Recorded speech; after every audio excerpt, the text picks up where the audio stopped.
Hello everyone, welcome to VB Law.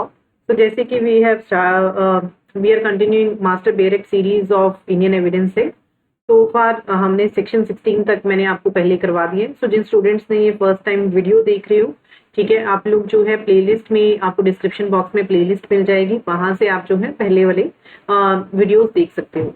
So section 17 से आज हम स्टार्ट करेंगे। बिफोर दैट, ठीक है, you can follow me on the Telegram channel that is VB Law. For your judiciary preparation, you can contact on this number. ठीक है, and you can also follow me on Unacademy for your judiciary preparation. And if you like the videos, you can raise super thanks also for the channel, so that we can continue with the series and other videos. It's totally up to you. It's totally voluntary. So let's start with section 17. So definition कहाँ पे दी हुई है आपको admission की, that is given in section 17. ये याद रखना है सबसे पहले। तो एडमिशन कैसी हो सकती है, ऑरल भी हो सकती है, डॉक्यूमेंट्री भी हो सकती है, and that can be in the electronic form also. So what is admission? Admission is a statement, ठीक है, that a person gives against himself. Admission क्या होती है? Which suggest any influence as to a fact in issue और relevant fact, किसी भी disputed fact के regarding या रेलेवेंट फैक्ट के रिगार्डिंग स्टेटमेंट, उसको हम क्या कहते हैं? That is admission, and which can be made by any of the persons. कौन से पर्संस एंड कौन से सर्कमस्टांसेस, जो कि हमें फर्दर सेक्शंस में दिए हुए। सो एडमिशन कौन कौन कर सकता है? Who can give admissions, that is given in section 18। सो कौन कौन कर सकता है? सबसे पहले पार्टी टू द प्रोसीडिंग, ठीक है, दैट मीन्स, ठीक है, कि पार्टीज जो है प्रोसीडिंग में वो एडमिशन कर सकती हैं।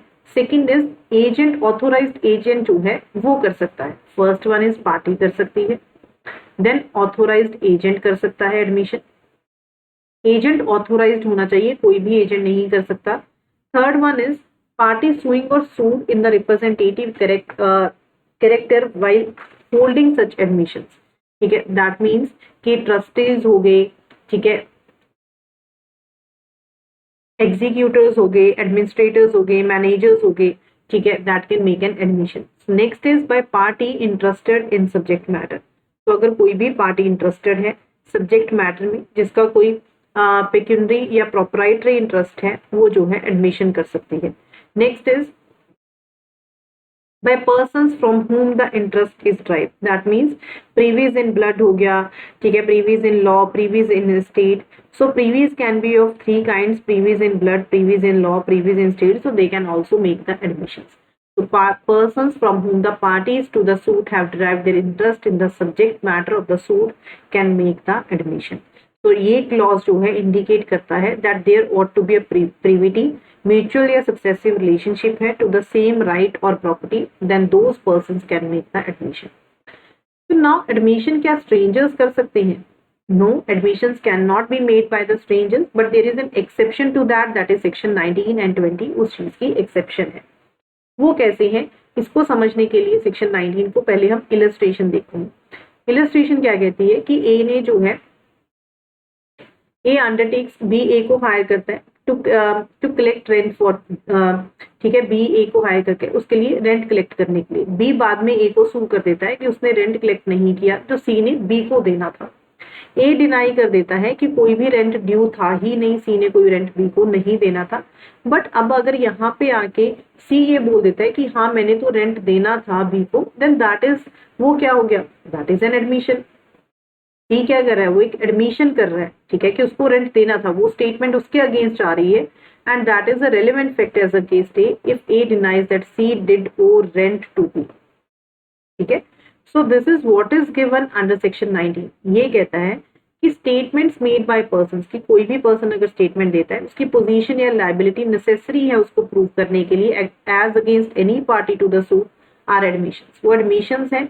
And if such statements would be relevant as against such person in relation to such provision or liability, and they are made while the person making them occupies such position or is subject to such liability. Next is section 20. Section 20 is also an exception to that. This says, पहले इसकी illustration देखते हैं। Question is, क्या एक horse जो है वो जो सेल किया by A ने B को, क्या वो साउंड माइंड का है? ए कहता है, A says to B, A B को कहता है कि आप ये चीज जाके सी को पूछ लो, सी को इसके बारे में सब कुछ पता है। अब अगर सी कुछ भी कहता है, then that is an admission. तो statements made by persons to whom a party to the suit has expressly referred, इसमें यहाँ पे ए ने किसको रेफर किया, सी को रेफर किया इन इंफॉर्मेशन के लिए जो कि मैटर इन डिस्प्यूट में है, so that is an admission. Next is section 21। See statements दो तरह की होती है, एक सेल्फ सर्विंग एक सेल्फ हार्मिंग। एडमिशंस जो है वो हमेशा सेल्फ हार्मिंग एडमिसिबल, अदरवाइज तो कोई भी पर्सन आके सेल्फ सर्विंग स्टेटमेंट हमेशा दे देगा जो उसके फेवर में जाते हैं, ठीक है। So self serving statements are not admissible generally अगर हम बात करें तो, बट सेक्शन 21 उसकी एक्सेप्शन है। सेक्शन 21 में 3 एक्सेप्शंस दी हुई है जहां पे एक पर्सन जो है सेल्फ सर्विंग स्टेटमेंट्स दे सकता है, ठीक है। सो सेक्शन 21 में 3 एक्सेप्शंस दी हुई है। ये सेक्शन ले डाउन करता है that admissions are relevant and may be proved against the person who makes them or his representative in interest. So there is nothing in sections 18 to 21, कोई कुछ भी ऐसा 18 to 21 sections में नहीं लिखा हुआ है कि वो सिर्फ सिविल केसेस पे अप्लाई करते हैं। They apply to admissions in criminal cases also, this is very important, वो क्रिमिनल केसेस पे भी अप्लाई करते हैं। तो this is saying admissions relevant है एंड आप उनको प्रूव कर सकते हो जो पर्सन देता है या फिर और the representative in interest, but they can not be proved on by और on behalf of the person who makes them. That means इसमें हमें 3 एक्सेप्शंस दी हुई हैं जहां पे पर्सन सेल्फ सर्विंग स्टेटमेंट्स को जो है एडमिसिबल कर सकता है, ठीक है। So these are the 3 exceptions that are given in section 21। इसके लिए मैं एक सेपरेट वीडियो बनाऊंगी डिटेल में, ठीक है, कि 3 एक्सेप्शंस के ऊपर, ठीक है। Will make a separate video on that. Next is section 22, when oral admissions as to the contents of the document are relevant.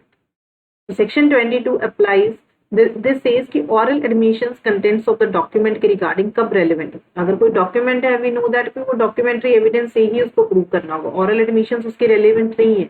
but ये कहता है कि oral admissions relevant नहीं है, but वो कब relevant होंगी, अगर ये show किया जाता है that he is entitled to give secondary evidence, ये पर्सन एंटाइटल्ड है वो उसको सेकेंडरी एविडेंस दे सकता है, जो हमें सेक्शन 65 में दिया हुआ इंडियन एविडेंस एक्ट के कि कहाँ पे एक सेकेंडरी एविडेंस दिया जा सकता है, या फिर डॉक्यूमेंट की जेन्युइननेस ही जो है वो क्वेश्चन में, और unless the genuineness of the document produced is in question.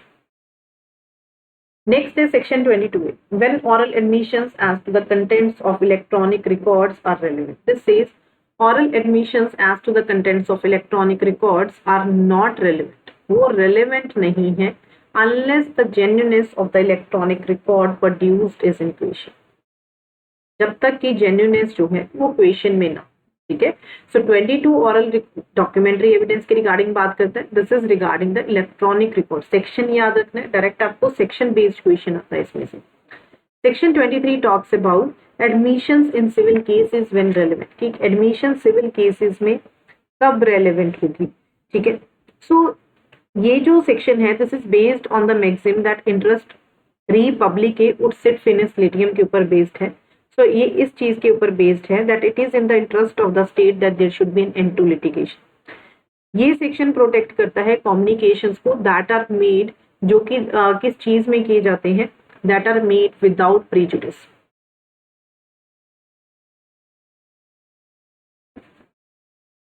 ठीक है, विदाउट प्रीजुडिस का मतलब होता है that is without prejudice to the writer of the letter if the term he proposes are not accepted। मतलब कि अगर मैं अगर लेटर लिख रही हूँ तो I will write in the letter I am making you an offer which you may accept or not as you like, but if you don't accept it my having made it is to have no effect at all।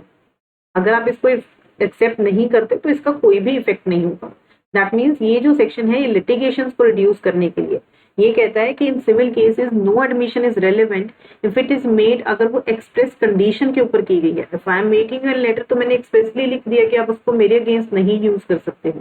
That evidence of it is not to be given और under the circumstances from which the court can infer that the parties agree together that the evidence of it should not be given, कि उसका evidence जो है आप नहीं दोगे, ठीक है।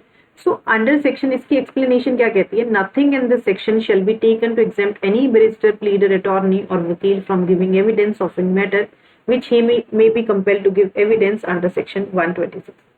ये कहता है कि इस सेक्शन के अंडर आप एग्जाम्पशन नहीं ले सकते हो, ठीक है, कोई भी एग्जाम्पशन नहीं दिया जा सकता बैरिस्टर, प्लीडर को एविडेंस देने के लिए जो उसको कंपेल किया गया है, जो कि वो दे सकता है under section 126। We know that professional communications नहीं दिए जा सकते, वो प्रिविलेज्ड है, बट कुछ सर्कमस्टांसेस में दे आर।